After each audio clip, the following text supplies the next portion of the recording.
Hey everybody, welcome back. You win some, you lose. Some were born to sing the blues. Though this moment never ends, it goes on and forgotten to the lamb. See, now there's a mnemonic. It will remain in my head. Like full white pill equals full health pill. Like reunited and it feels so good being by Peaches and Herb in the annals of Isaac history. Can I give you a golden gift? I was driving today and I realized that my name actually, if you'll excuse me, my name fits perfectly into the cadence of the song Eleanor Rigby.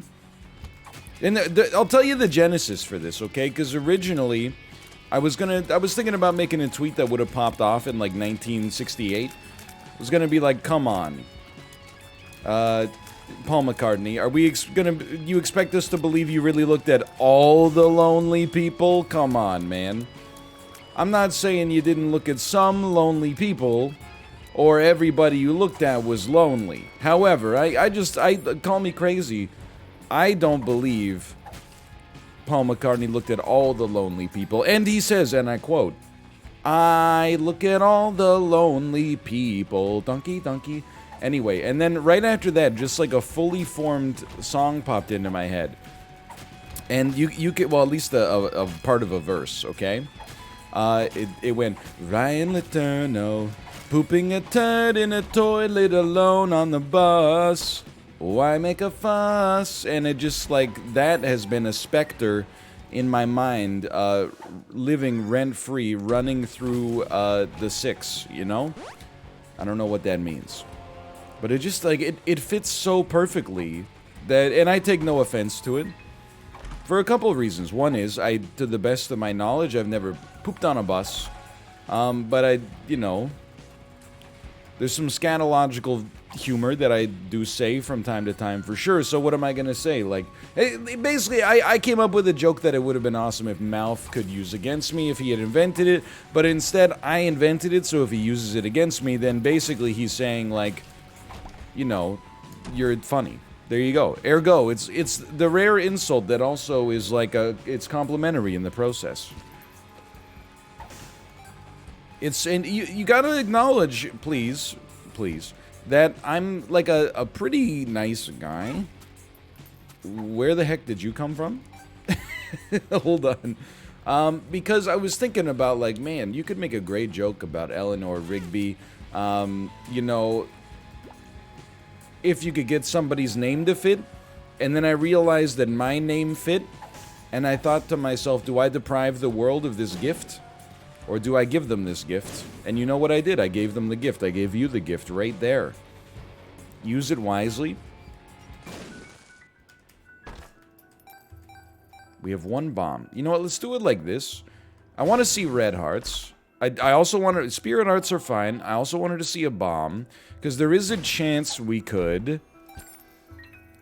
And maybe it's even more than a chance, depending on how our item rooms shake out. But there's a chance we could get this sacrifice room to pay out. Especially if we're willing to give up, like, maybe one spirit heart.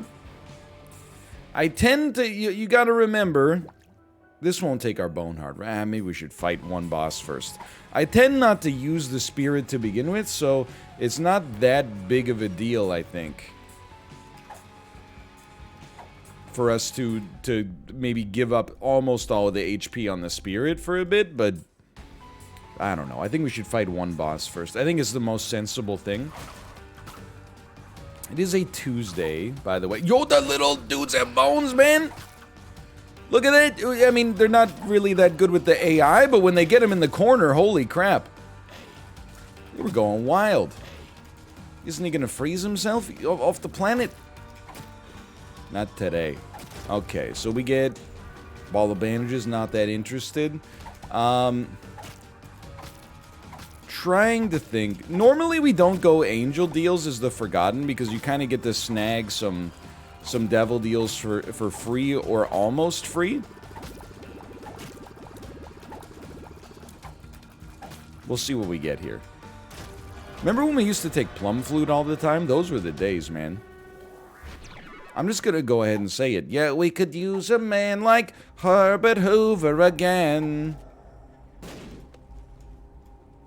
I always get Herbert Hoover and J. Edgar Hoover confused. Anybody else in the same boat, or just me? Anybody else think about that, or just me? Sure. You know what? I like our I like my risk assessment here. Sure. Sure. By the way, it feels like I'm walking on sunshine.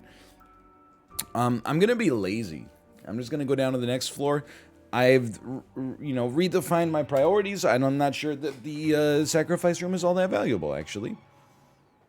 So we will do this.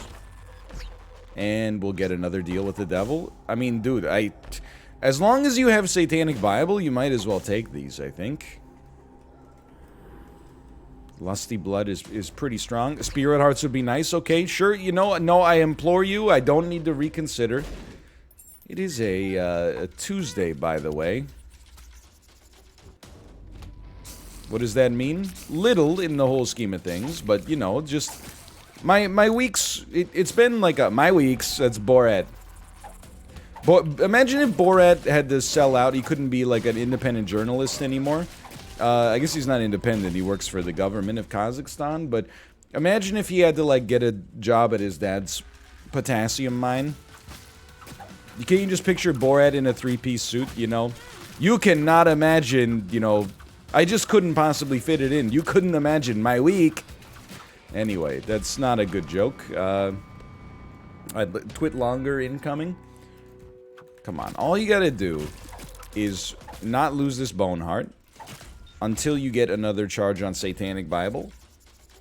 But what I was gonna say is my weeks have been changing around. You know, I had a lot of new stuff coming around, particularly baby's daycare, like, changes everything. But there's, like, a huge knock-on effect because our days were, like, so tightly packed. It's like when you get you get really excited for eating, like, the world's most famous smash burger, and then it's got, like, onion rings and tater tots and 7 different types of Dijon ketchup on it. They've got, like, one patty of beef, one patty of, like, ground lamb, and then, like, a fried halloumi patty. Like, then you take one bite, and it's so packed that all the ingredients just kind of slide out the back. You know what I mean? That's kind of like what the schedule is like right now. So I'm almost like, I mean, Kate, she said the same thing to me. It kind of feels like we're in college or something right now, or you know, based on my collegiate experience, actually more like high school. Like, at least it's not Monday through Friday, but Monday through Thursday, waking up like super early by our standards, you know, and hopping in the shower, and you know, it reminds me of how easy streamers have it. Let's bring it back that way. It's like the first, well, I mean, it's been this way for like close to a year, I guess, but really getting used to the idea of, like, I wake up when I have to wake up, instead of just like I wake up whenever I want to wake up, which just happened to be, you know, around the same time and a relatively reasonable time on a daily basis. Now it's like, no matter what, like, if, you know, you don't get to sleep right away, too bad, you know. 7:20 rolls around, you're waking up. 10:80 rolls around, you're putting your snowboard on, heading to the slopes. You take your car to work, by the way. I'll take my board. No thank you. No thank you. Experimental treatment kind of screwed that one up for us. So I'm really, like, you know, Monday through Thursday, I'm like, oh man, it's like being an uncool teenager. I'm like, man, once the weekend rolls around, I can't wait, because I can sleep until 8:15. And even then, I'm also, you know, begrudgingly going to acknowledge that I think that we're insanely lucky with how our child sleeps. You know, I think especially when they start to get a little bit more independence in that, you know, 2-3 age range. Really? This is what you gave me with Satanic Bible? They start to wake up, like, on the weekends at, like, 5:36. Oh, my God. I mean, it is what it is. But maybe I'll relish it. I mean, you know, it's 9:30 a.m. We're 10 minutes into an Isaac episode. I've showered, you know, prepared myself for the day, dropped her off at daycare. Always feels nice to get an early start. You'd always rather... No one's ever like, hey, let's get a late start on this. Dude, Dark Arts is really good. It's a testament to the quality of Dark Arts. I don't... Well... It's gonna give us a devil deal no matter what on this floor. Dude, honestly, no. You almost sold me, but not quite. It's a testament to the quality of Dark Arts. I was considering getting rid of Satanic Bible for it, but... Hey, look at this. Would you look at this? Have you heard this one? I guess that's not true, by the way. There's sometimes... You always say, let's get a late start when you're like... You're going to bed a little too late. You know, instead of being like, let's get breakfast tomorrow, you start engaging in the meal slide. It happens. It happens to the best of us. Let's get breakfast tomorrow. Yeah, like, what time does that cafe open? Oh, 7 a.m.? Sure, we could be there by, like, 7:30 for sure. Then all of a sudden, you're like, maybe we'll show up at, like, 9. Then it's like, do they have a brunch menu? Then after that, it's like, you know... Do they do all-day breakfast? And then after that, you're like, you know what? Let's just go through the McDonald's drive-thru. Like, it happens, you know? The best laid plans. We'll give it a try here. I don't really want this. I just want to see what's behind it. What lies beneath. It's the boomerang. Okay. Cool. Very fun. Very hip. We'll ignore that then. And we'll continue moving on. But yeah, it's been a good time. I mean, my weeks are pretty stable, you know. Next week I might start to be that freak streamer, you know, like that starts streaming at 9 a.m. local time. Because we're facing the specter of, and not in a bad way, I guess. A specter is always a bad thing. No one's, I guess if you're facing a good specter, they say facing the prospect, or like there's potential. You don't say, like, oh, there's a demonic presence that could turn out for the best. On the other hand. But, you know, if the baby's in daycare...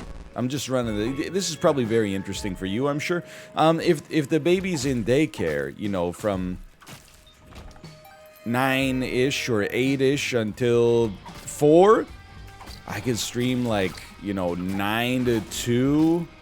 Pick up the baby from day. You'd have a couple hours myself to maybe like go for a jog and, you know, add a few years to my lifespan instead of just whittling it away by eating so many cured meats. We'll definitely take Satanic Bible. Yeah. We'll definitely. Okay, we already. They should have known that was coming. You can do that, and then we'll do this. Pick her up from daycare. Kate would be done streaming by the time we got back from daycare. Have some Monday to Friday co-family time, not just on the weekends due to like the streaming schedules. I'm starting to, oh, you piece. We're facing the prospect of me getting like a little bit of, you know, Ryan Letourneau time. Pooping a turd in a toilet alone on the bus. Why make a fuss? You gotta admit, it's punchy, right? Like, it's pretty good. I'm genuine, by the way. I have urinated in a bus toilet. They don't have them on, like, the civic buses, like the city buses here, which is very fair, because, I mean, look, I would love to live in a world where it's okay for a TransLink bus to have a, like, that's the Vancouver, like, public transportation company. I guess that's a weird kind of contradiction, but, you know, I don't really know. It's public transit, private company? Kind of. I think we had a referendum. They have some kind of taxpayer component, but anyway. I would love to live in a world where it was, like, sensible to have buses that could have a toilet on it. People... Look, and it's not just the possibility that, you know, the bathrooms would get destroyed by people who would go in and, you know, use them for nefarious purposes like illicit drug use, right?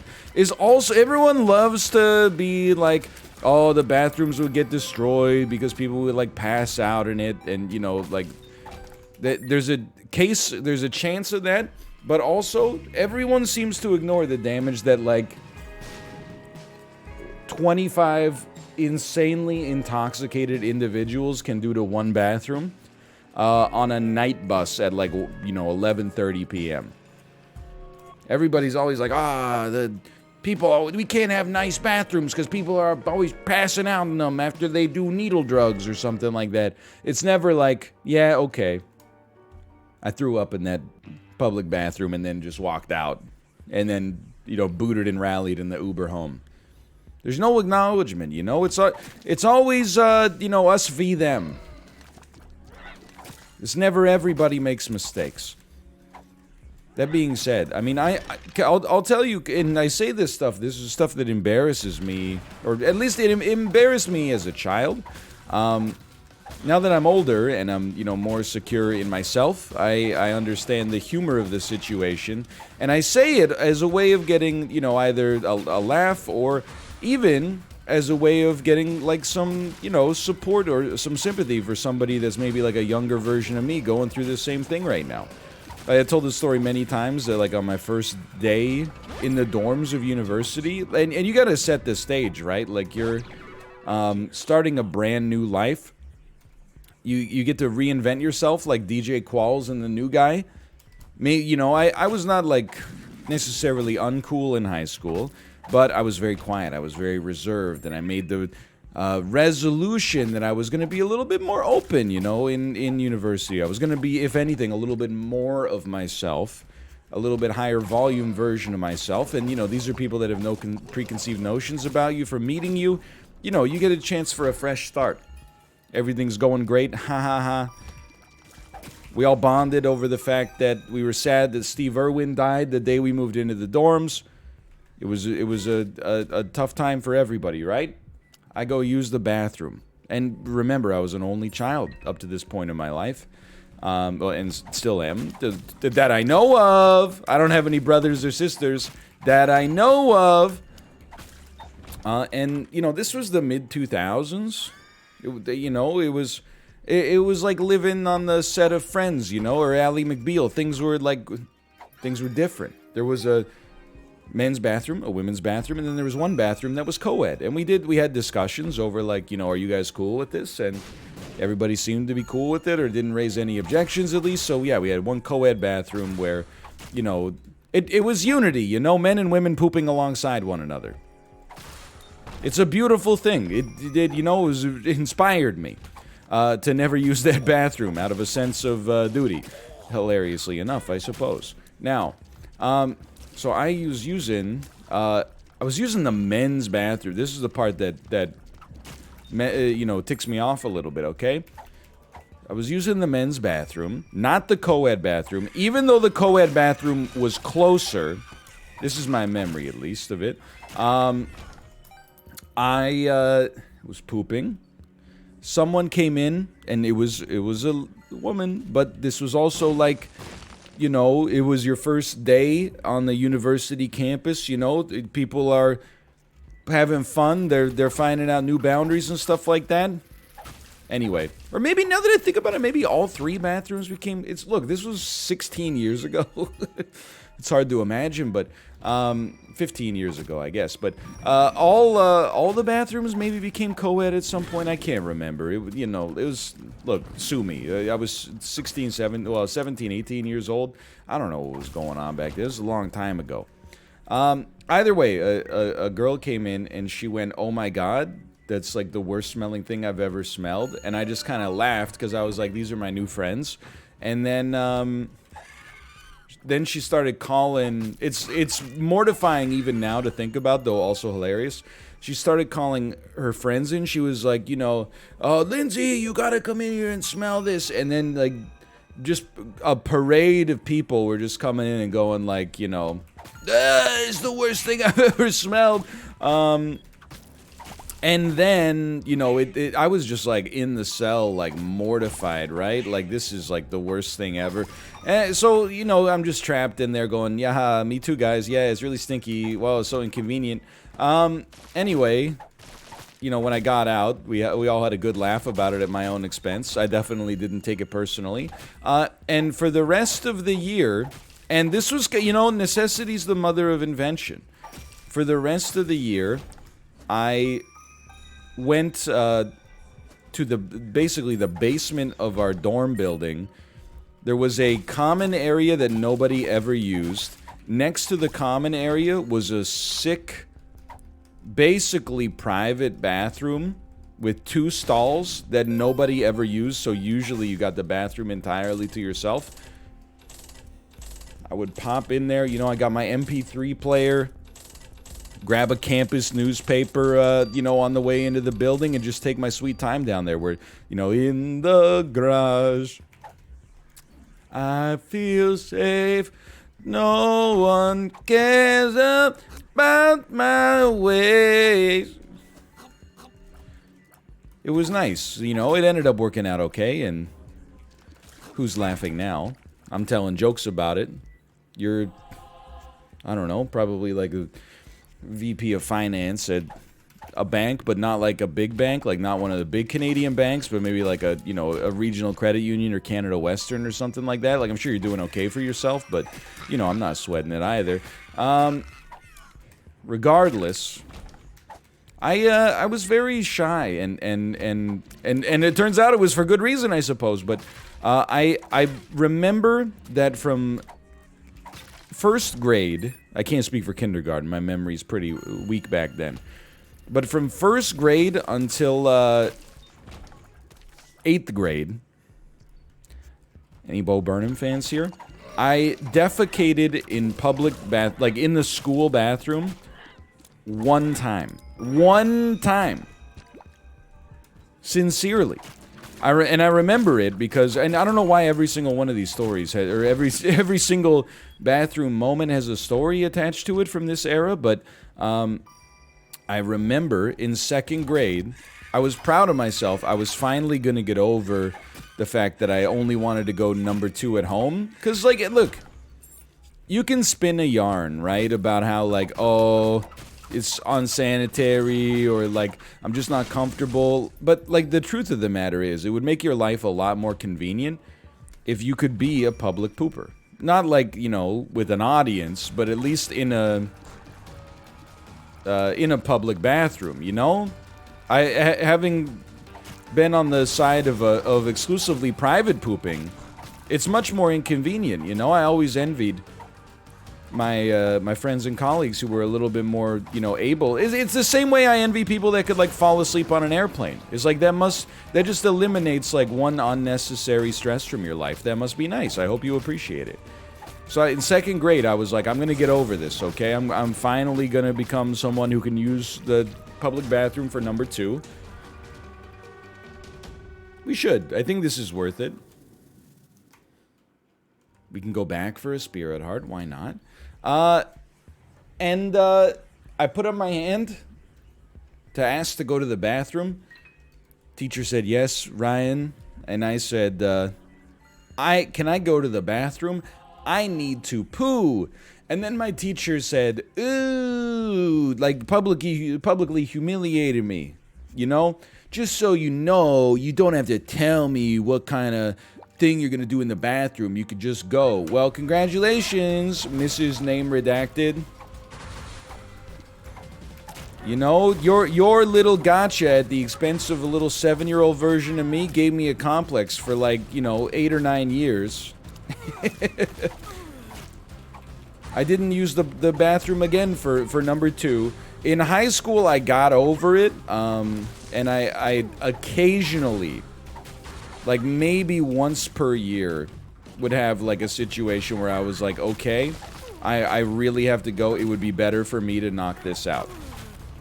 But as a youngster, yeah, it wouldn't do it, man.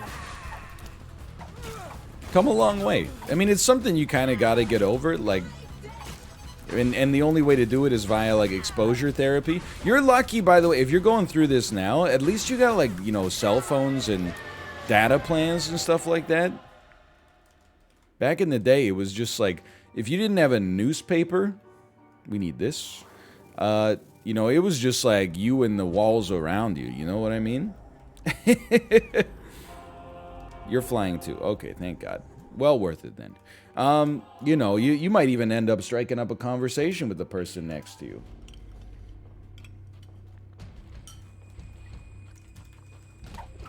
You know, nowadays you could just put your AirPods in. Who cares, you know? You could be just in the bathroom, and people be saying whatever they want to say, as long as you're listening to Bonnie Prince Billy's Now I See a Darkness. Like, who cares?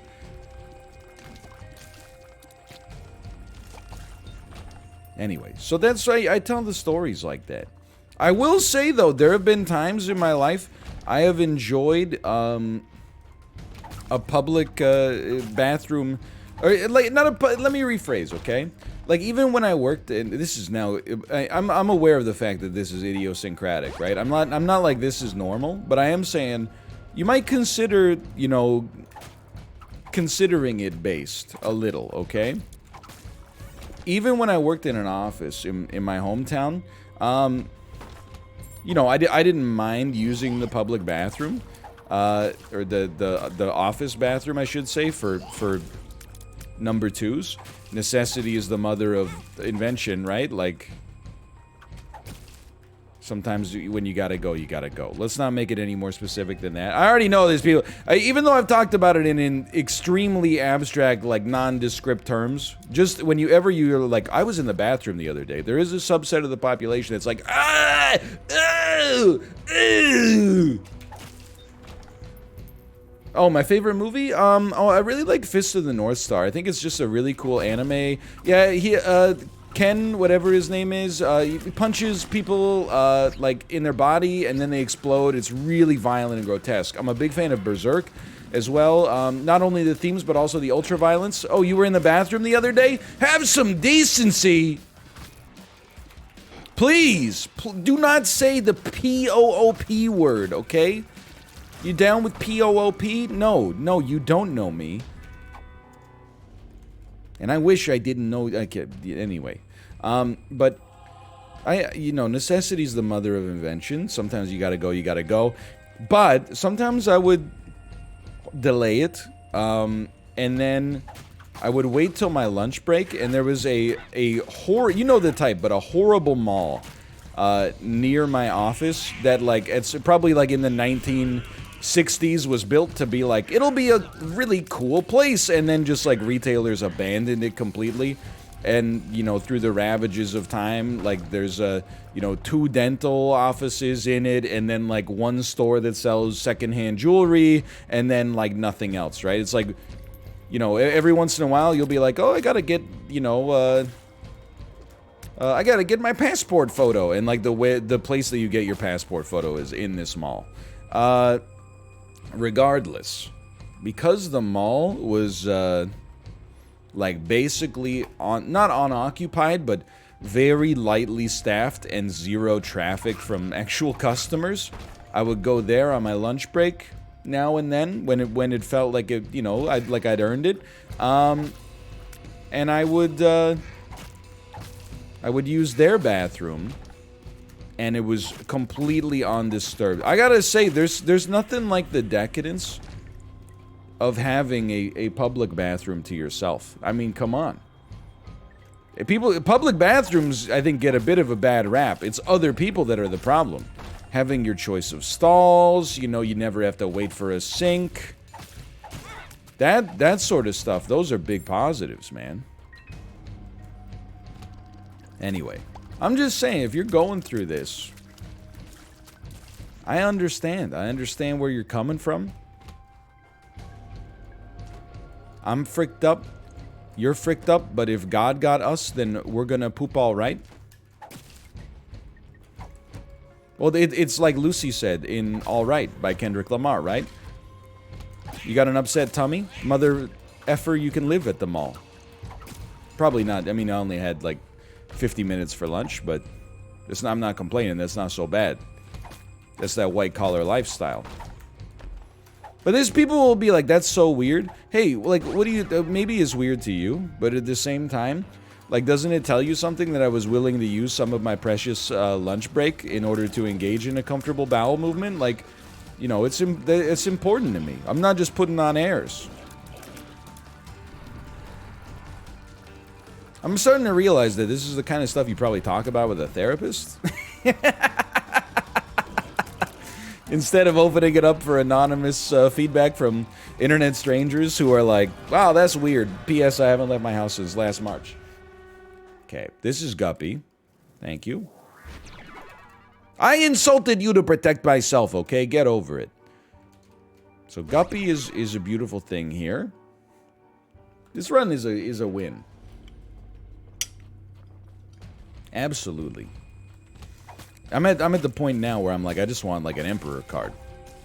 And to not get hit much more, please. I mean, a natural Guppy, that's pretty rare. We got lucky. Guppy in general, kind of rare now. So you know as well as I do, we're going to be stuck using the Spirit for part of this. It's not so bad. There's malls, there's got to be malls like that in every city. Oh, HP, thank you.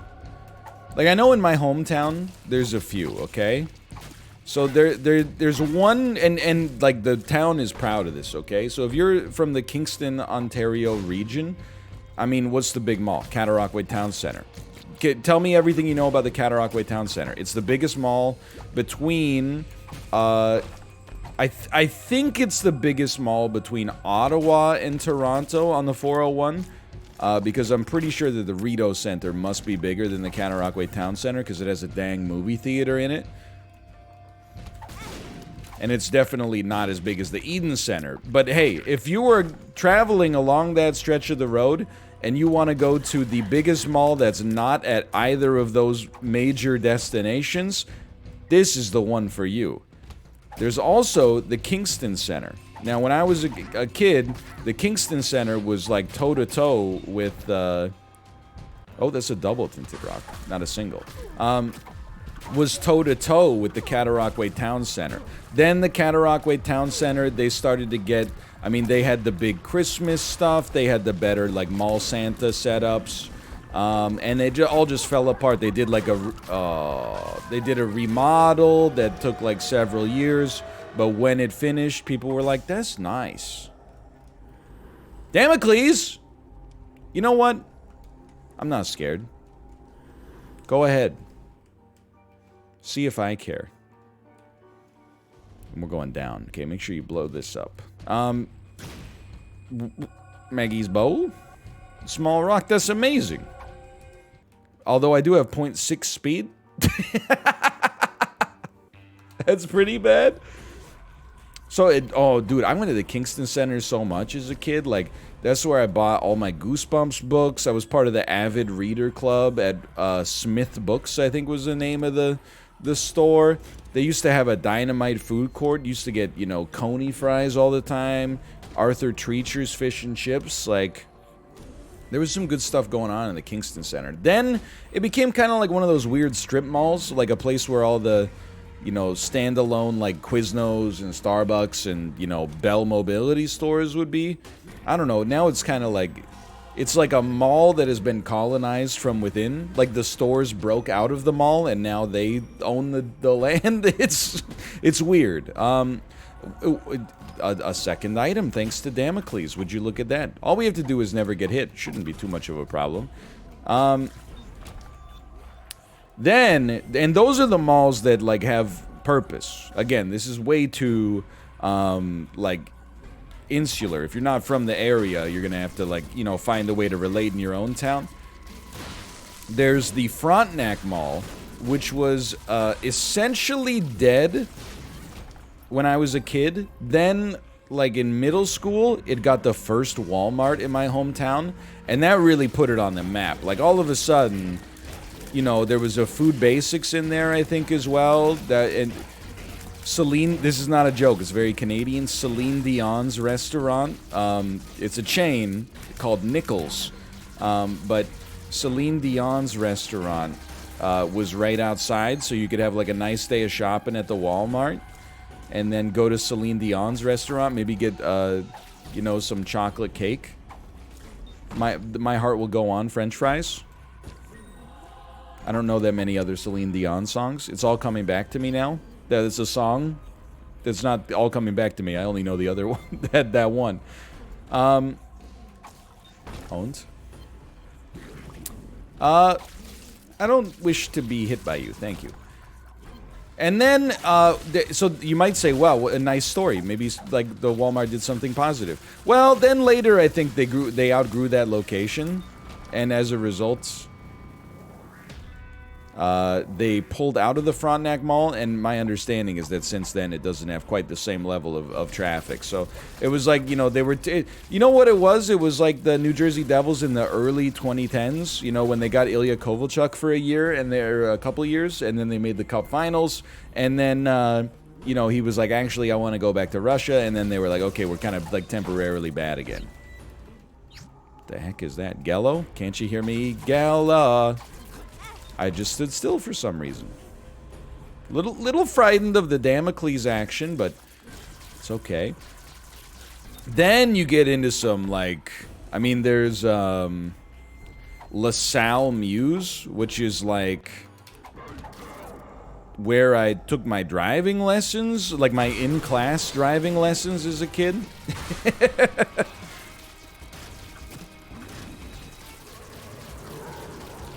It's really funny to think back to in-class driving lessons. Because obviously they're not nearly as effective as the in-car stuff that you would do later. Like, in the way it worked in Ontario, I don't know if it's still the same. You would get your learner's permit.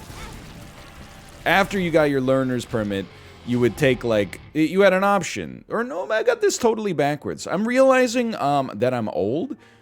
And I've forgotten, like, things from my teenage years have gotten a little fuzzier over time. And by the way, if it happened to me, it's definitely going to happen to you. So prepare yourself. Because, like, I mean, I got the memory has never been a weak point for me. So I'm just saying, before you laugh, you should be like, oh, crap.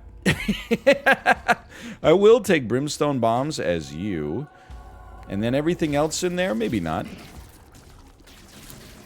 We might... Is this every Guppy item if we pick up that Guppy's hairball? We should be super Guppy, man.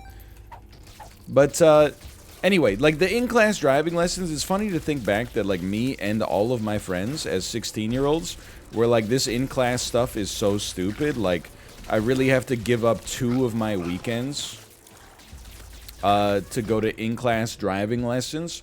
In hindsight, it's probably like some of the most efficient use of your time you'll ever get in your entire life. You know, you're getting like, I don't even know, probably like 30 hours over 2 weeks of concentrated instruction over something you're gonna do for, like, you know, maybe every day for the rest of your life, if you choose to be a driver. As a kid, you're like, just put me in the car, I'll figure it out. As an adult, I'm like, man, you know how many... I probably spend like 30 hours a year on stuff that has absolutely no impact on my life whatsoever. A lot of people, I think, are spending 30 hours a month. Or a week, maybe, on things that add, or even take away value from their lives. We're still gonna win, by the way. We're still making it. That's pretty efficient. That being said, you know, it was kind of funny to be in the class. And, you know, they're like... They show you a video of somebody driving and then, like, a car... they're about to, like, hit somebody with their car, like a pedestrian jaywalks. And the guy's like, what should you do in this situation? Everybody's like, hit the brakes. What do you think? Anyway... Vancouver's the same. Like, Vancouver's got... Look, okay, so there's Pacific Center. That's the downtown Vancouver Mall. It's got a number of, like, flagship... what do they call them? Like, anchor tenants. Nordstrom's, Hold Renfrew. It's got a big H&M. It's got I mean, it's everything you could ask for from a mall, basically. But it's relatively small for the size of the city. Then you got, like, you know, Brentwood Town Center, Oak Ridge Mall, you know... etc., etc. But you really get into the interesting stuff when you start to think about, like, Kingsgate Mall, where the flagship location, like the anchor tenant of Kingsgate Mall, is Shoppers Drug Mart. Actually, now that I think about it, it might not. It might be PharmaSave, which is like, even it's a less noteworthy chain, but you can buy the Vancouver Canucks Canucks for Kids hockey calendar there if you're so inclined. I remember I was at the doctor's office once. They had the PharmaSave Canucks calendar. It was like May, so hockey season was over for the Canucks. And they had Sven Berchi on the calendar. I was going to tweet him, not that he would see it or reply. I was going to tweet him and be like, really, man? They gave you May? They did you dirty. 2 years later, actually it was probably like 5 years later, he's not even in the NHL anymore. Maybe PharmaSave knew something I didn't. I was hype. I was like, this guy's going to, you know, he's going to dominate our second line. PharmaSave was like, nah, man. Make him the cover athlete for a month in the summer for a sport that takes place on ice. And you know what? We're all laughing about it now. So congratulations, PharmaSave. And then, like, again, if you're from Vancouver or you're in the area from time to time, this is mostly for you. But, like, Kingsgate Mall is a little cursed. Like, it's the mall from... it's basically like you recognize none of the stores that are inside of it. It's all like... You know, hey, we sell shirts and crystals. Do you want to get a t-shirt embroidered here? You can get... That's where you would go if you wanted to get something engraved, I think. If you wanted to get, like, a piece of chrome that said, like, you know... Best Dad 2021. I think that's where you go. And then you got the International Village Mall, also colloquially known as Tinseltown. Anchor tenant. Movie theater. And a nice movie theater, well, a conveniently located movie theater that also plays a great selection of foreign and independent movies. That's where I saw Parasite before it got, like, you know, it was hype, but it didn't have, like, the insane degree of hype. And that's where I saw Your Name, Kimi no Nawa, before it got, you know, big. That's where I saw The Incredibles 2. Anyway, but also the kind of place you could go. You could play, let's put it this way. I played Magic the Gathering in the store there once. And when I went to the bathroom, I was like, it made me want to never use a public bathroom for #1 ever again. Just to call it back here. Hey, thanks for watching. Hope you enjoyed it. If you did, click the like button. Helps a great deal. Of course, subscribe if you want to see more in the future. For now, thanks for watching. I'll see you next time. See ya!